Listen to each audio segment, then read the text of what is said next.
as I had kind of mentioned in the intro, there's been huge shifts in our country, which nobody can really doubt. And the technology community is a really important voice and a really important community and a really important part of how our world operates and unfolds.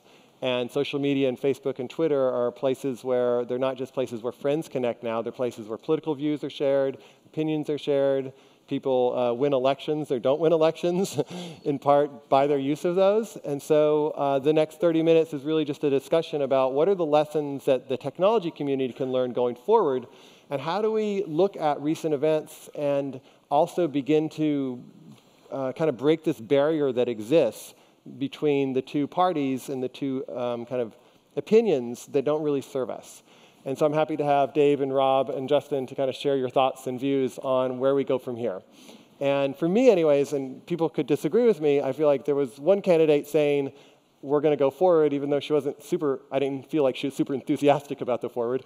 Another candidate saying we're going to make America great again and go back. And technology has been pushing so fast forward, and we have change happening at such incredible levels. And we haven't always been as thoughtful about the impact of that change. So I would just love to start by hearing how you see this world, how you see the kind of chain of events that have happened, and your sense on kind of what are some of the lessons we can learn from that. Do you want to start, Dave? Do I have to? You don't have to, no. We can start on the other side. Justin, do you want to start? Sure. So I guess the election was an eye-opener for me, as it probably was for many of you. And I think it brought to mind two things. One was kind of more of an immediate pressing question, and one that's a longer-term question. And the more pressing question, which I was very depressed about in the beginning, but surprisingly, I think things are actually happening, was that we've, kind of online in our communication medium, whether it's Facebook or Reddit or Twitter, we've created these systems where we give people what they want, right? A lot of people have talked about filter bubbles and how people are able to create their own information diet where they just consume the things that they want. People, whether you're liberal or you're conservative, whoever you are, you want things that confirm your existing biases. Mm-hmm. And it's very hard to resist that. That's just human nature. And so we've created a lot of systems that reward that, right? Whether it was Facebook 6 months ago or other social media platforms. And without, I think, thinking about some of the potential consequences, especially political consequences. And so I think that was one big problem for Silicon Valley, and for I think that the sites I've worked on are maybe a little bit more entertainment focused. Mm-hmm. So I certainly, for me, it was never something I thought about, like what type of information are we giving people. Mm-hmm. And then the second thing, more longer term, is I think there's a lot of truth to the fact that there's been increasing economic inequality, and that's seen by people all across America and in the middle of the country and in a lot of cities that aren't in Silicon Valley and the Bay Area. People don't feel like they are participating as well as they have in the past decades in the economy, and that's only going to continue, right? Lots of the things that we're working on are things that increase, income inequality and create more of a winner-take-all market. So, like, I invest in a company that's a self-driving car company, right? My brother and my co-founder from Justin TV started, called Cruise, and that is going to happen at some point. And what's going to happen to all the people who are driving Uber? So and you sold your last company, Twitch, to Amazon, I think, for just shy of $1 billion. That's right. What do we do with people like you? Well, because the tech is creating vast amounts of wealth in a beautiful way, but how does that? Absolutely. Have you thoughts on how that can become more of a shared uprising? Yeah. So I'm incentive when income inequality becomes too much. Historically, that's really bad for everyone, including rich people, because what happens is there's French rebellion, and we get strung up somewhere. Or, so I think it's very concerning, and the question is not, to me, it's like people will always find new jobs to do, right? U.S. used to be more of an agrarian society, it's transitioned to one that's much more based on an information economy, right? And that happened over hundreds of years, but people there's still jobs, or we have new jobs. Social media celebrity is a job, right? Mm-hmm. Snapchatting might be a job, but the question is how we make that transition, right? And I don't think we're thinking very actively about that right now. And if there's like, Uber's onboarding, 500,000 or maybe 1 million drivers around the world every week, something like that, like a tremendous number. But what happens when those people get offboarded, right? That's going to be a real big problem for, Uber might think that's an economic opportunity, but it's also creates a period of instability, which might have adverse effects for anyone creating the technology, right? So I think we need to think about that, whether it's, some form of redistribution or retraining or education or whatever it is. The hard part for me was I thought of these problems, but I have no solutions. Right. So, well, us as, you're thinking about them now. Yeah. In the vein of this question, a lot of people don't know, but the idea of stock options was one that before Silicon Valley really embraced it and started giving ownership in the companies to all the employees in a company. That wasn't something that you see happen. You still don't see that happening across most of the rest of the country, particularly in the flyover states. A lot of the companies that create the most wealth in the flyover states do not give stock options to their employees. And so the wealth literally does not get redistributed to the employees, which doesn't get redistributed into the community. And so that's something that we've been, I guess you could call innovators on for quite a time, to the point where we just don't even talk about it or think about it, right? But like figuring out what the next phase of that is, I think he's right. Like we have a lot to figure out. So if you're ready to share some thoughts, so you grew up in Montana, if I remember right, and your mom, was it single mom? On welfare? Yeah. So you've had that experience, and you also had the experience of being very early at Facebook and really being instrumental in a lot of what we see today that's grown. Yeah. And in some ways, your experience, there's these two divides, or there's this divide that seems in our culture where the tech community, it seems like everything is great, and there's a lot of middle America, Montana included, where it's like things aren't so great. How do you see us navigating as a people in considering these are the conditions that are showing themselves? It's pretty hard. My friends from Montana, I'm from Helena, Montana, which if you look at the economic data, doesn't really grow. It's not growing like here, where you have over 80 buildings under construction, and I think more cranes per capita than any city on the planet, right? And in some ways, we're lucky all to live here, right? Like, how lucky are we to experience a place under such growth? But I go home to my hometown, and it still looks like what it looked like in high school, right? And my friends are constantly asking for help.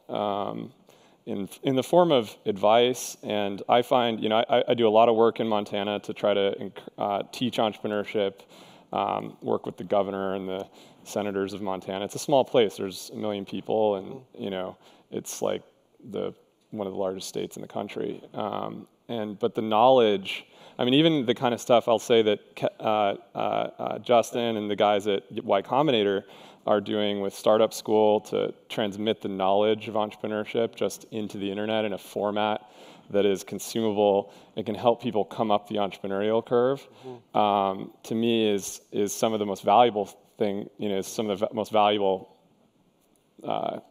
call it intellectual capital that's going out there into the world. Because at the end of the day, if the jobs are going to change so dramatically, and he's right. You look at things like self-driving cars, automation. There's all these conversations we have in Silicon Valley ad nauseum. Bill Gates now thinks robots should pay taxes. Yeah, I actually would kind of I think that idea is kind of genius, actually. Although I've had like 2 hours to think about it. Yeah, I know. But I think that. Do you think Silicon Valley has had a certain level of arrogance that the last election has been a blow to? Or? Unequivocally, yes. Yeah. I think we'd all agree. Well, I also think you could say that Silicon Valley has more power now than it ever has, and that Donald Trump is the first candidate who's successfully, used a lot of the technology that we've created to win the presidency. I'll just bring Rob in. Go ahead. Yeah. Sorry. So Rob, your position is Vice President of Ads, Pages, and Groups, I believe, at Facebook. So you've been able to watch a lot of things in terms of how candidates are using Facebook, how things have been changing and moving. What are your thoughts? What are your experiences? What do you notice? What do you feel like some of the lessons are from both you as a person, but also you within the kind of behind-the-scenes world of Facebook? Yeah. Well, it's been interesting to hear just the beginning of this conversation and to try to maybe bridge it in. It may be the case that many of us here were surprised with the outcome, or maybe incredibly fortunate to be part of this, very quickly growing community. But the products that many of us build are used by everyone, and that's certainly the case with Facebook. So Facebook has been, a platform for people to make change in their communities since the earliest days. We saw that happen not just in this country, but really all around the world. The Women's March was organized largely on Facebook. Women's March was organized on Facebook. And it's a pretty incredible story, of an event that was created just before, someone went to sleep, and next morning there were already thousands and thousands of people. Which started with when we launched Newsfeed. I was there at Facebook, and people organized a protest against Newsfeed. Exactly. First million-person group was to protest Newsfeed. It's been going since day one. Thanks for that. But we also had one candidate very successfully use social media. Exactly. So yeah. So I mean, to kind of bring whether that you in, love him or hate him, he knows how to use social media. Period. Yeah, and I think the good news about that story is that the tools. I mean, look, it's not going to surprise anyone to hear that he has an incredibly engaging social media voice, and that definitely helps in the use of the medium. But the advertising tools that he used can be used by anyone who want to get their voice out, and he used them quite effectively. The campaign used them effectively, and they did things that we openly share are the best ways to use. Were they doing product. hundreds of thousands of different ads a day? They were doing a good job of measuring their outcomes. They were doing a good job of being smart about their targeting, a good job of iterating and testing and learning, a good job of trying multiple creatives. I mean, just pretty much the way we would tell anyone, to go about using the product and be effective and successful. And I think it was quite effective, and that's not the only candidate who made effective use of the platform. Even over the course of this last election, we tend to see people who make good use of the medium and who have large engaged followings do really well. There are public case studies for the Bernie campaign, and those are worth taking a look at. Like these are very powerful and effective tools, and in this world where we're increasingly connected and using those platforms, it's important to know that. I know Mark just wrote this whole big new vision statement. Can you say a little bit about where Facebook is going in terms of it feels like he's taken on, Mark Zuckerberg, the CEO, feels like he's seen this as a big, I haven't talked to him, but he sees this as a big lesson too. He's like, something has shifted in him and something has shifted in where he wants to take Facebook because of the recent events. Can you say a little bit about where Facebook wants to go? Yeah, so we talk about these issues quite a bit, and I'm too. delighted. Yeah, Dave, you should jump in. I'm delighted that he posted and shared some of his thoughts, which have been really, I think, very encouraging and motivating for all of us over the course of the last few months as we've watched him sort of form those opinions. I mean, I guess from the broadest point of view, he thinks about Facebook as a global community. It's coming up on 2 billion people, 1.8 billion people now using the product, and he just wants to, build tools into the platform that make that global community the kind of place that we all want to live. So in the post that he wrote, he emphasizes 5 areas. He talks about supportive communities, safe communities, civically engaged communities, well-informed. The word meaningful was, I thought, really important. Yeah, and in terms of supportive, I mean, But doesn't that also involve getting off of the computer? Yeah. To be fair, he did say that. Did he say that? Yeah, to be fair, to give Rob some air cover. I mean, seriously, Well, it just came out to it. If you read the section on groups, which I thought was one of the more, there were 2 sections that I thought were the most powerful. The section on groups, where they talked about connecting people to groups that share interest based. Well, they've done a good job at shared interests, but this notion that there are groups that are meaningful to people, that when they join the group have a meaningful impact on the person's life, and that they're going to use that metric versus just connecting based on common interest, which I thought was really powerful. A couple of the examples you used are parenting groups for new parents, which are a very good source of support, and maybe even more meaningful for people is people who have diseases, especially rare ones. Yeah, and mental health. Connect to each other. Right. Okay, great. And that was called out specifically. How do you balance, because you've been trying to turn off your phone more from Facebook updates I've seen. How do you navigate that world where human connection is important, silence is important, getting away from everything is important, as well as some connectivity is important? because it feels like part of this human community has an in-person element. It has a digital element, but it also has an in-person element. Do you see, how is that experiment going in your life? I think that, in the context of everything that's going on, there's this notion that we used to talk about at Facebook a lot, that the medium is the message.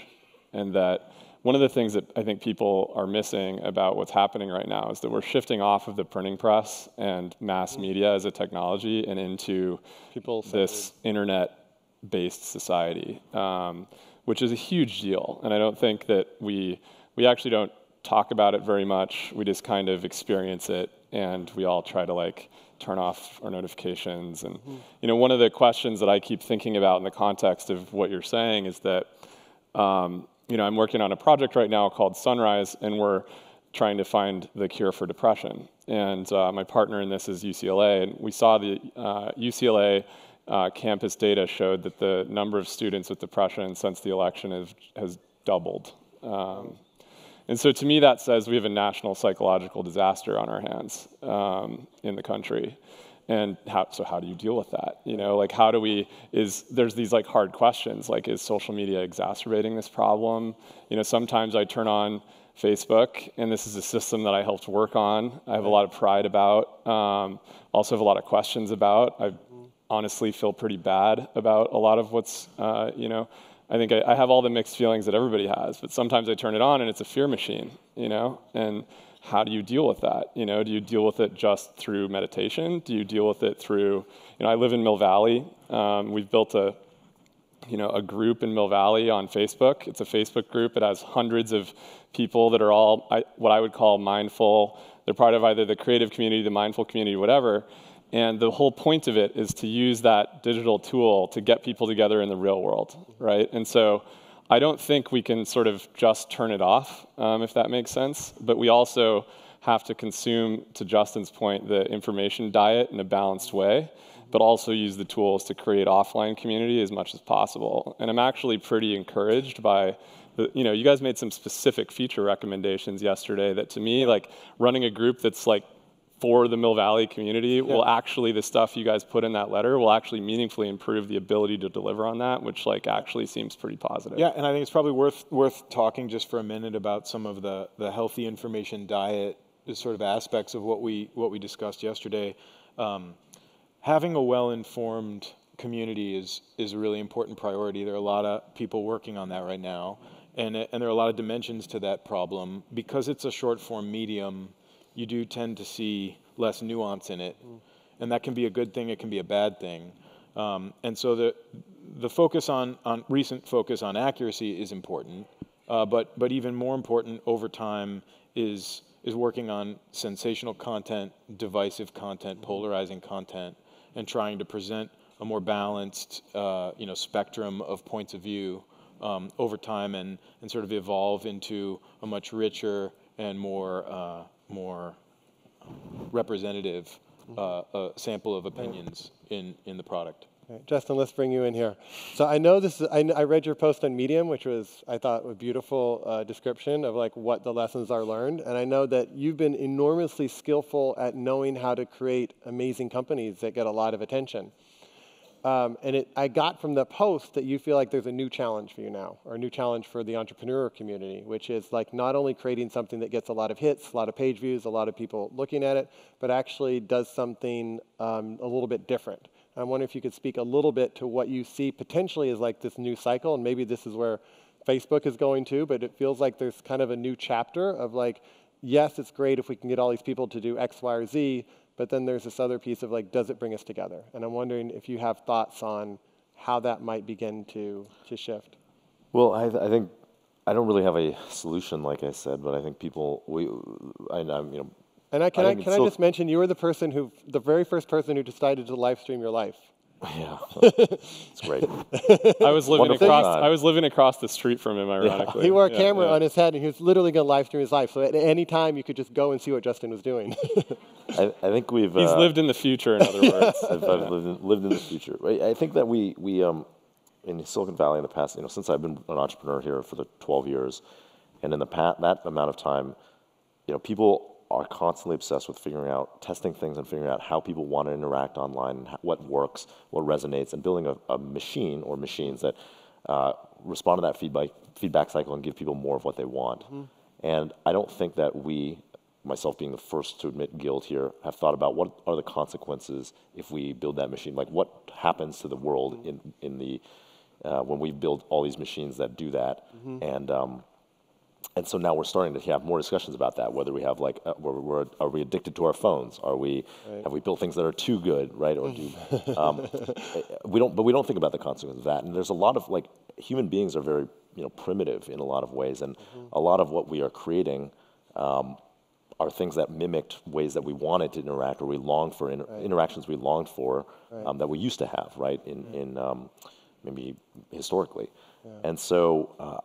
I think you have unintended consequences where you have people who might spend, the average Instagram post might take 30 minutes to create, but the net consumption time is like much less than that, right? It might be just seconds as your friends scroll by and like, but people don't have that perception, right? They don't actually understand that when they're creating that content. Maybe it doesn't matter. Maybe that's not a problem, but we have created a lot of disparities where there's like, I think that where people have a certain impression of what's happening online, and that's different from maybe the reality of it. I think it's a problem. I mean, I think it's the main problem in some ways is the speed of the change that's happening. And the quantity. I mean, most people in the Middle Ages never met more than 150 people in their entire life. Yeah. We've already completely revolutionized the way our economy works in our own past.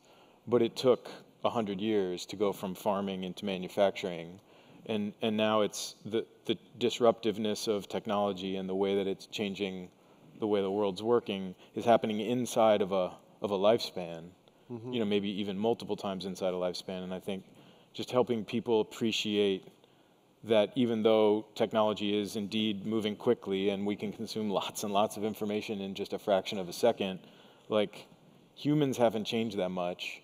I was very struck by the Bureau of Labor Statistics stats on where jobs will be created over the next 10 years, and the largest sector will be healthcare, which is just, people taking care of each other. Yeah. And to pick up on this thread, of speed, and it's interesting because I think that people are experiencing more and more information, and to the point on not meeting more than 150 people in your lifetime, you can say one wrong thing on the internet and have 150 or like 100,000 trolls attack you. I've experienced it. I woke up for 2 years with people telling me I should die and like leave Silicon Valley for saying one wrong thing on the internet. And what we like, back to my point on depression, we know that it's rooted in trauma. You're talking about a world where you can experience trauma at a rate and speed that's like at numbers beyond anything you can possibly imagine. Yet to his point on disparity on social media, we haven't invented a new antidepressant in over 25 years. So we're still using this very basic human, flesh and bone brain technology to like try to interact with this like system that's giving you input that's like so aggressive and sometimes so negative that we're literally not designed for it. And yet, we're not closing the gap. Yeah. And do you feel like you experienced trauma? How would you describe your experience with trauma? That was, you would call that a traumatic experience? Oh, yeah. Just to read those, even though you didn't know who the people were or what was going on? Yeah, you wake up every day and open Twitter for 2 years and have people, I think you've got some people talking about bullying later. Monica Lewinsky's here to talk about it, you experience that for 2 straight years, like it has an effect. Like I don't care who you are. Right. I think we can all. I think there's some interesting links between trauma and depression. I'd love to explore offline. But you were going to say something, Justin? Well, we're living in a world now of unintended consequences, right? I think if we in Silicon Valley, who we think we're really smart, but we're not really planning for what actually the results of our actions are going to be. Right. You have all of these people who are working on companies that are racing to automate a huge amount of jobs away as ways to create economic value, but we're not saying how is that value going to be assigned, and if it's all of a sudden like assigned to the couple million people who work in this area in Silicon Valley and not any of the other 300 million people in the country, that could create a tremendous amount of unrest that has consequences that we won't even know until it Right. exists. Right. That situation exists, and for political and structural reasons, it's really hard to have conversations about redistribution or universal basic income, however you want to call it, right? But I think it might be the moral thing to start thinking about what is going to happen when we do the things that we're trying so desperately to do here. And which will mean like AI and technology will just, Sure. it's just going to take away more jobs. There's no way to cut it. Yeah, I think a lot of the innovation areas in Silicon Valley right now, now that mobile has kind of peaked and is ubiquitous, are focused around effectively verticalization, using technology to build verticalized companies that save money, that compete by being more efficient. One of the ways that people do that happens is by removing human effort out of systems. And so if you like, Amazon has their first, I don't know if it's opened yet, but I saw the video, their first store where there's no humans. Right. You get something and you check it out. But it also makes a lot of sense where if you're fearing where technology is going and a candidate comes and says, I'll protect you, I'll take care of you, I'll fight for you, that candidate looks very appealing. Absolutely. Right? Because who's going to protect us against the changing world? But I don't think that's the right answer, is to need a very strong, boisterous personality to protect us. Yeah. There's this question of, I mean, one of the things that's amazing, I was talking with Michael Murphy from Esalen a couple weeks ago, and he was making the point that, through this community and through the Esalen community, we've seen an extraordinary variety and number of jobs that have been invented and created in areas that are brand new, that nobody ever would have thought of, or that came from places in the world that nobody researched before. And so there's this interesting question, which is how do we, midwife more of that into the world and create a counterculture, or take this counterculture that we're all a part of and get more people involved. I think for me it's like create more jobs. It's jobs and it's happiness. Yeah. There's a lot of people with jobs who aren't happy. And so there's a quality of life. A new kind of job. Because there's a lot of people in Silicon Valley who have great jobs, make tons of money, but the happiness index is very low. We all know them. You start a company, you sell it for this, you have to sell the next one for that, and you destroy your life in the meantime. But go ahead. I was struck by, there's some work done on how automatable various jobs and job functions are. And it turns out most jobs are not completely automatable, but if you break them down, there are pieces of them that are. And the thing I was struck by was that the least automatable piece is understanding and reacting to other people's feelings. It's this room. Yeah. So we just have about a minute left. Justin, you have some final thoughts about the topic and where to go? And we're looking for next year, we're going to have you come back and want to hear your next invention. Well, I'll have to think of it first, but I don't think that there's easy answers here. I don't think there's an easy solution. I think even if we do our best, even YC or investors in Silicon Valley do their best to create companies and opportunities for entrepreneurship, that's not going to be enough to kind of fulfill the replacement rate of that the automation curve is going to have. So I think we have to, I don't know, I guess my final thought is we should all think about it, because it's going to be a really big problem. It's already a big problem, and it's manifested itself in the current political environment, but it's going to be an even bigger problem pretty soon. So we should probably sit around and think about ways to do something. Well, the philosopher Gurdjieff supposedly said the first thing you need to do before you get out of prison is to know that you're in prison. Before then, you can't get out. No. So I think we're beginning to realize that there is an issue, and like you said, in the past, it has to do with an uprising and people getting hung or whatever else, which we do not want to do. But there's only so much something can stretch before it breaks. Absolutely. Rob, do you have closing thoughts? I guess the only thing I would say, very much in sort of concert with Mark's note, whether we like it or not, these technologies are here and they're affecting the way we live, and I think the best way we can work with them is to try to bend them into creating a world that we all want to live in, and there's just a huge amount of work to do there, and people in this community can really help. Great, thank you. Dave? I think that this community in this room is has a conversation and is part of a culture which deserves to go mainstream at this time. And that, like Rob said, this is about creation versus destruction. It's about love versus fear. It's about openness versus closed. It's about freedom, of personal choice and being able to experience things that we all know are the answer. But, we're up against a very real and very fearful culture. And this culture is an amazing one of love. And I think that now is the time to figure out how to translate that into the mainstream rather than just being in this room. Beautiful, beautiful. Yeah.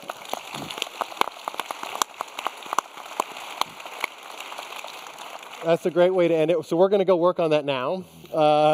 And thank you, panelists, for joining us and really being open and honest. And I love the fact that we can, as a community, reflect and have lessons learned and also think thoughtfully about how we go forward. So I really appreciate it.